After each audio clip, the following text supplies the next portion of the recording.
Hi everybody, it's Honest John again. When politicians want to do favors for special interest groups, a lot of times they can't do that in a standalone law, because people just won't. If you introduce legislation that says I want to give Citibank a whole lot more money, then most politicians are going to vote against it, because they know that their constituents would get real pissed off about that. So here's how you do it. You take a bill that absolutely has to pass, like funding the government, and you slip it in that bill as an amendment.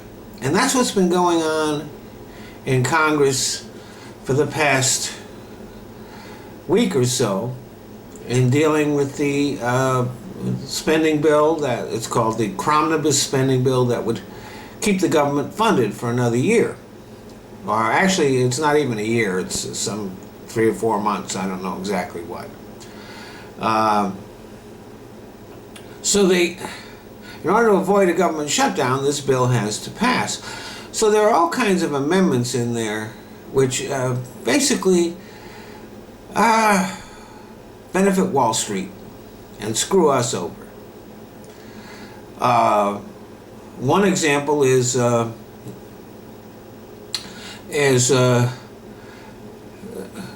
all remember derivatives, right? Derivatives were you should. If you don't remember derivatives, you should, because these were the things that brought the world's economy to its knees in 2008.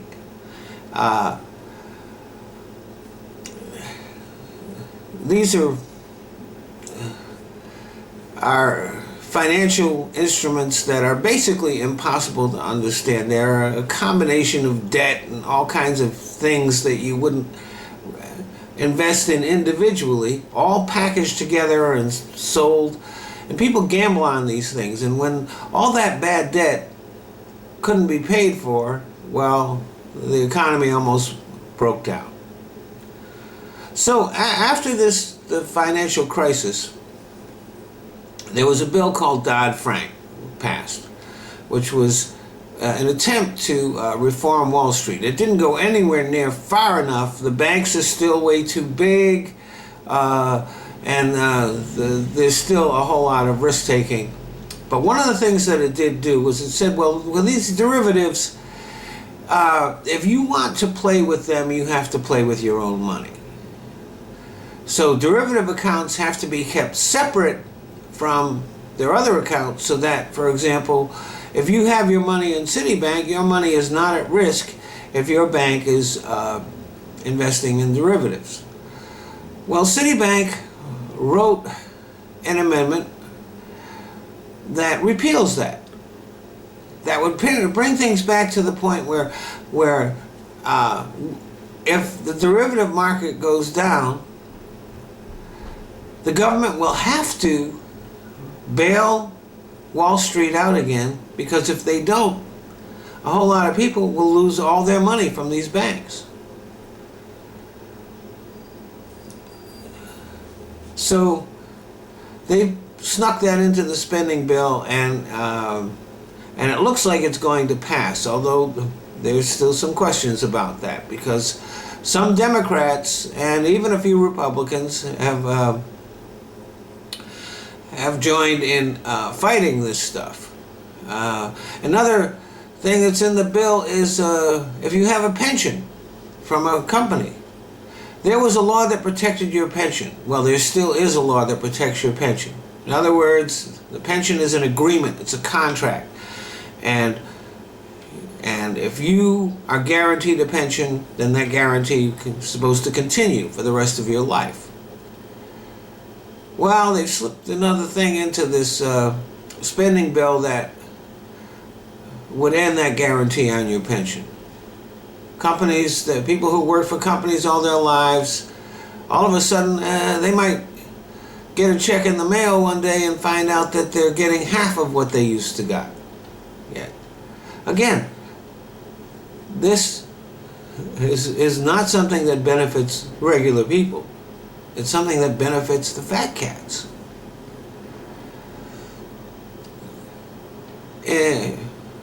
If that derivatives bill, that derivatives amendment remains in the omnibus spending bill, then once again, the American public will be on the hook if the derivatives market fails.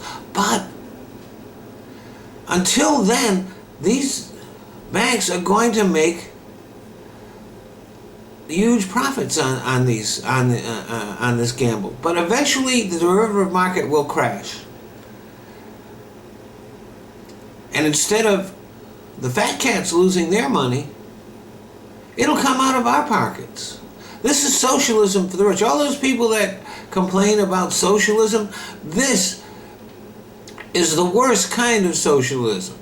It's socialism for the rich.